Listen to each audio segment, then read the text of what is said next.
In this video, we're going to look at embodied responsiveness. This is where the robot has sensors on it, and it can respond with different behaviors based on the input of those sensors. So in this case, we have a proximity sensor that reads things that are in front of the robot. And we have two behaviors defined.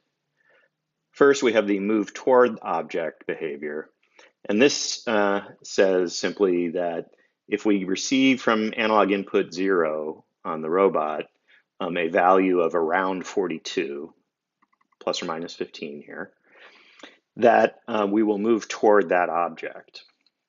And then we have another behavior, which is avoid the object. And so here we're saying that if the sensor value is less than 27, that will turn right and then go forward. In other words, move away from the object that's in front of it.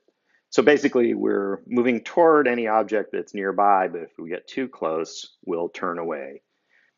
Okay, so let's see how this works in practice. We'll start it up, and now I'll go stand in front of the robot.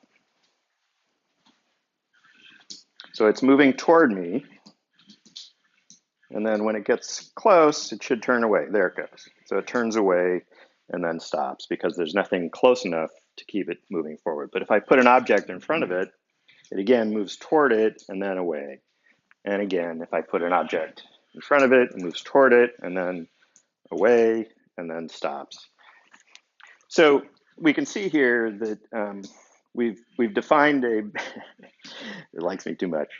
We've defined a behavior where the system responds to different sensor inputs and performs different behaviors based on those sensor inputs. So we have the physical object embodied, and then we also have the object moving in the 3D environment inside of the authoring system.